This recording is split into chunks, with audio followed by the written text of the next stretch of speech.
मदरसे के मुशीरकार सूफी ज़हीर अहमद हकीमी ने बताया है कि आज छावनी जामा मस्जिद कोटा में मस्जिद सदर मोहम्मद रफ़ीक साहब की सदारत व हाजी ताहिर अली और हाजी हनीफ साहब जीएन की सरपरस्ती में मदरसा सैयदुल उलूम में शोबा हिफ्ज़ की इफ्तिताह हुई। उक्त मदरसे में हिफ्जुल कुरान की तालीम तजवीद के साथ सिखाया जाएगा, जिसमें बच्चे कुरान हिफ्ज़ करेंगे। इस मदरसे में तलबाओं के लिए खाने पीने व रहने का माकूल इंतज़ाम रहेगा। बच्चों का दाखिला शुरू हो गया है। दाखिला उन बच्चों का होगा जो कुरान पढ़ चुके हैं।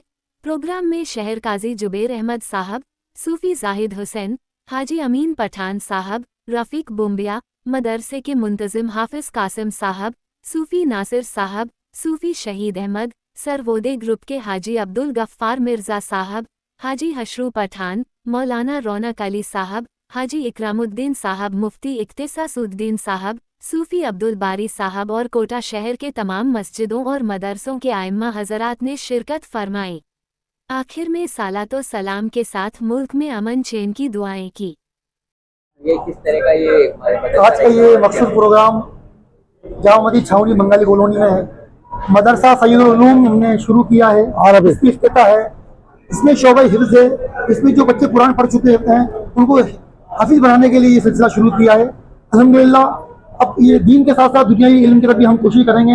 आने वाले टाइम में हम दुनियावी इल्म की तरफ भी कोशिश करेंगे। कितने बच्चे यहाँ रहेंगे? यहाँ 36 बच्चों का रहने का खाने पीने का पूरा इंतजाम हमारे यहाँ के ताहिर हुसैन साहब, इनके वली साहब की इसाले साहब की तरफ से ये इन्होंने कायम करवाया है। मस्जिद कमेटी और आपके सौजन्य से ये प्रोग्राम शुरू हुआ है। अल्लाह से दुआ है कि अल्लाह ताला इस प्रोग्राम को कामयाबी अता फरमाए। आमीन। तो ये संख्या आगे और बढ़ सकती है। बिल्कुल बढ़ सकती है। जैसे तलबा अगर आएंगे काम अच्छा चलेगा तो इंशाल्लाह ऊपर भी बन सकते हैं। अभी 36 बच्चों का यहाँ रहने का है, खाने पीने का है, बाकायदा एसी रूम लगे हुए हैं, हर तरह की यहाँ फैसिलिटी मुहैया है। कौन कौन सी आपको यहाँ पे शिक्षाएं दी जाएगी? यहाँ पर फिलहाल तो हाफिज कुरान जो बच्चे कुरान पढ़ चुके हैं उनको हिफ्ज़ कराया जाएगा ताकि वो करके माह रमजान में कुरान सुनाए लोगों को और आगे तक दीन पहुँचाएं और कुरान लोगों को सिखाएं भी। सही हम लोगों को इल्म भी सिखाएंगे और थोड़े दिन बाद यहाँ पर दर्स निज़ामी का भी कोर्स शुरू होने वाला है इंशाल्लाह। सूफी ज़हीर अहमद। हर बस्ती के अंदर, हर मस्जिद के अंदर मकतब होना चाहिए जिसमें हम अपने बच्चों को दीनी तालीम दे सकें। तो ये एक बहुत अच्छी कोशिश है जो सदर साहब की तरफ से और यहाँ की इंतज़ामिया कमेटी की तरफ से की गई है और इसमें हम उम्मीद करते हैं कि जो पहले इससे एक मकतब चल रहा है उसके अंदर और तरक्की होगी और बच्चे बेहतर और आला तालीम हासिल कर सकें। छावनी जामा मस्जिद में जो अभी मदरसे का इफ्तिताह हुआ है, मदरसा सैयदुल उलूम के नाम से जिसकी इफ्तिताह की गई है, अल्लाह तबारक ताला से दुआ है कि इस मदरसे को तरक्की अता फरमाए और यहाँ आने वाले जितने भी बच्चे हैं वो आलिम और फाजिल बनकर निकले। यहाँ भी जो इब्तिदा की जा रही है वो शोबा हिफ्ज़ से, यानी बच्चे यहाँ रहेंगे और हिफ्ज़ कुरान पाक को हिफ्ज़ करेंगे। तो इल्म एक ऐसी चीज़ है जो हर मुसलमान पर फ़र्ज़ है और इल्म के बग़ैर वो अपने मकसद को हासिल नहीं कर सकता।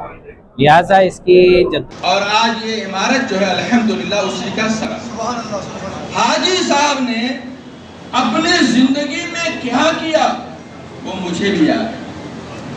इस मस्जिद को जब भी जरूरत पड़ती सदर साहब और हनीफ भाई 2 लाख 4 लाख 5 लाख जाते थे, यूं ही दे देते थे जब होगा देना। वो तो उन्होंने किया, मिलेगा। लेकिन अभी जो सूफी साहब ने 3 हदीसें बयान की उसमें एक ये भी ऐसी औलाद छोड़कर जाए जो ये औलाद ने जाने के बाद माँ बाप को कह तो भी नहीं करते, मुंह चोरी करते हैं, सवाल जवाब करते हैं। खुशकिस्मत है वो बच्चे जो विशाल के बाद भी अपने माँ बाप का अदब कर रहे हैं, उनके नाम से पैसे खर्च कर रहे हैं। जिस तरह से ये दारुल बना है, हर मुसलमान पर फर्ज है इल्म का तलब करना, हर मुसलमान पर फर्ज है। और इल्म माँ की गोद से लेकर कब्र की गोद तक जारी रहता है। जुल्म हासिल करते हुए انتقال ہو جائے، اب وصال ہو جائے تو اللہ تعالیٰ اس کو شہادت کا درجہ عطا فرماتا ہے۔ اور حافظ قرآن کا جو دارالحفظ رکھا ہے تو حافظ سب سے پہلے میرے آقا مولا جناب محمد رسول اللہ صلی اللہ تعالیٰ علیہ وسلم تھے، اور قرآن مجید سے ہی عالم بنتے ہیں، فقہ کی تعلیم حاصل کرتے ہیں، صوفی بنتے ہیں۔ تمام اس قرآن مجید کی برکت ہے، اس کی برکت سے ہی یہ مسلمان اور تمام جہان آباد ہے۔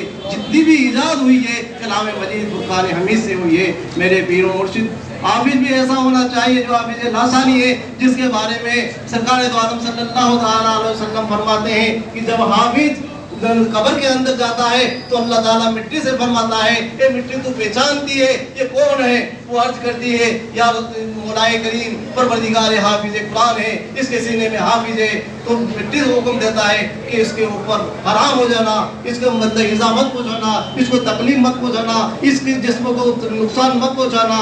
اور حافظ قرآن قیامت کے دن روز محشر اپنے خاندان کے جس کے اوپر جہنم واجب ہو چکے ہیں 10 افراد کو اللہ تعالیٰ اس کی شفاعت سے جنت میں اور مغفرت فرما کر کے جنت میں داخل کرے گا۔ یہ حافظ قرآن کا مقام ہے۔ حافظ لاسانی ہونا چاہیے، حافظ ربانی ہونا چاہیے، وہ حافظ کو مسائل بھی یاد ہونا چاہیے، وہ عالم بھی ہونا چاہیے، وہ مفتی بھی ہونا چاہیے، تاکہ اس دور کے جتنے